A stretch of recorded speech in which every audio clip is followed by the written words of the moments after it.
Hey friends, welcome back. If you caught my last bee video, you know that my hives are gone. My bees are dead. And I talked about putting up swarm traps, and I think today's the day. I think I got everything ready. I have 2 swarm traps that I built. I have 4 frames of comb that I pulled from my dead hives. I'm going to put 4 in each. I've also burnt the insides of my swarm traps. That's one of the things that my bee mentor, he's an elderly gentleman, I think he's about 70. He said his dad was a beekeeper and he always burnt the inside of his hives. So I'm taking that one step further. I'm going to burn the inside of my swarm traps. And the thought here is a lot of times feral bees will nest in trees, and the old timers always thought that their favorite trees for bees to nest in would be ones that were hit by lightning. They would catch on fire. There'd be a nice hollow burnt out part in the middle, and that was their favorite home. So he's been doing it for years. He says it works great. He does it on his normal hives. He said it just creates a more comfortable environment for them. So I'm going to give it a shot. I got some lemongrass oil. We can take these in the garage now. We'll get them assembled. I'm going to just throw some screws in the side to hold the lids on, and we'll get them hung. So here's my frames that I'm working with.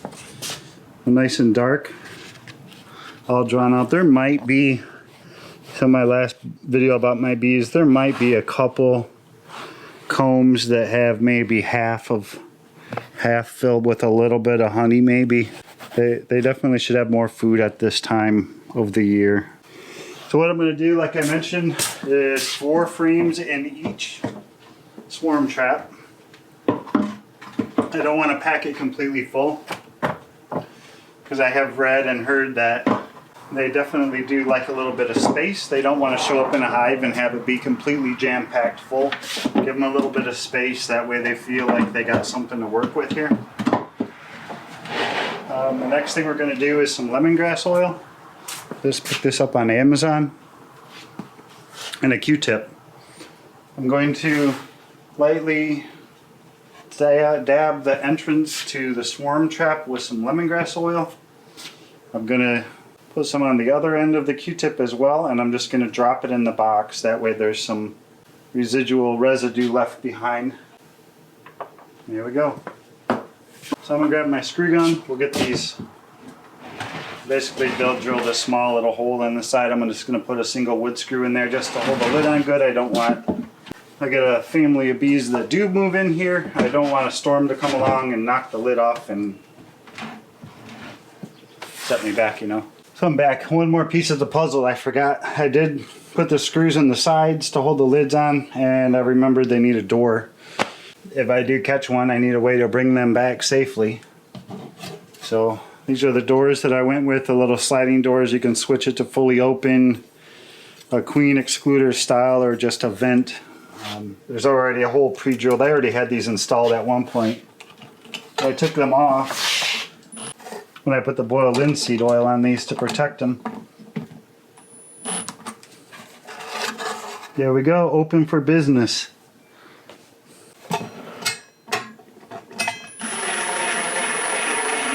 Oh, vacancy? No vacancy. I wanted to put a little sign on here that said, for rent, first month free. I may end up decorating them at some point to put some type of, probably some type of label of who I am and what's my phone number and where do I live, because if I do end up putting any of these off property, I want people to have a way to get a hold of me if somebody stumbles across it and thinks, hey, what is this thing? Let's go find a ladder. Let's go hang. So this is my tree I picked. This is the north side of our house, is right there. This is a walnut tree. I'm gonna put this up, I don't know, 8-10 feet up. Supposedly they like it when they're up off the ground a little bit. So this one I'm gonna put up high. The next one I'm gonna do a little bit lower, because I'm not gonna haul the ladder all the way out there. So a big nail. I'm not gonna drive it in too deep because I wanna pull this back out when I'm done.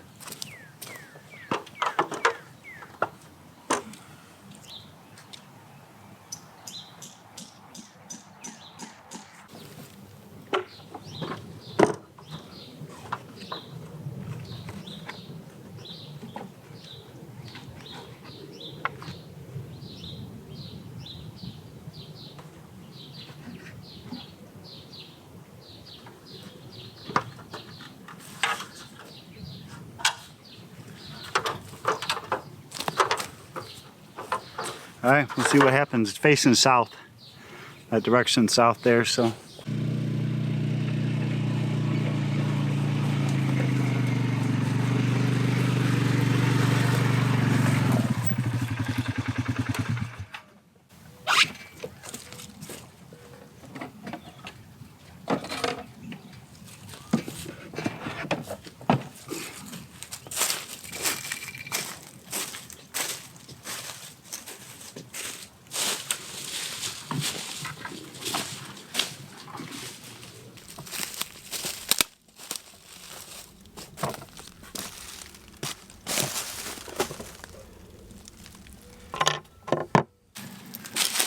A little bit of a change of plans.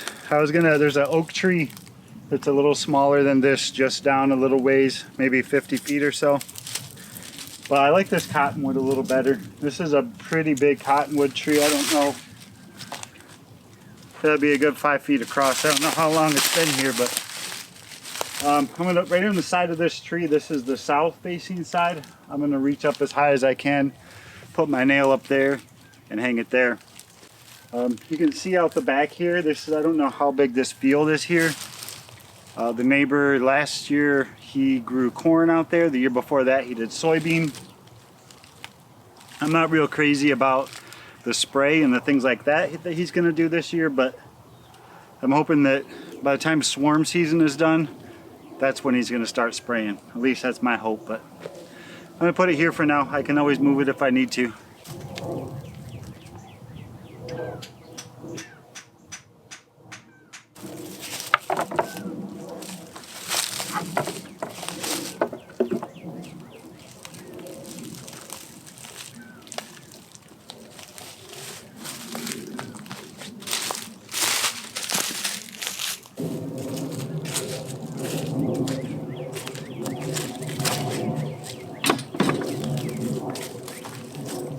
All right, well, that was fun. Hopefully we catch something. I can always leave them here. I can always move them somewhere else. I'll just see how it goes. I've also thought about putting some at my dad's house. He lives about 10 miles away from here. He's got nice woods in his back of his house, and then the front's all open. So I got a lot of options at this point. I could also hit up some of my neighbors. I got a neighbor that lives like a half a mile down the road that I'm kind of friends with, so I might build some more. If it doesn't go good with 2, I'm gonna build more. I'll go up, bump up to 4. Figure the more you have, the better your odds. And they're really not that bad to make. I think I got maybe $20 in each one, maybe 15, something like that. Well, the planes are cruising by. It's about, I don't know what time it is, probably about 6 o'clock. And I'm getting hungry. It's time to fire up the grill and make some dinner. It's beautiful out today. It's about 70 degrees almost, 68, 70, 72. I don't know. When it's days like today, I don't even check to see what it is. It doesn't matter. So I will leave a link to our playlist with all of our other beekeeping videos. Birds are loud today. This is my second year as a beekeeper, so I'm just learning. If you're learning just like me, you can follow along and learn from some of my mistakes, I hope. I guess maybe you can't really call me a beekeeper anymore since all my bees are dead, but I'll come back from this. Thanks for joining, guys.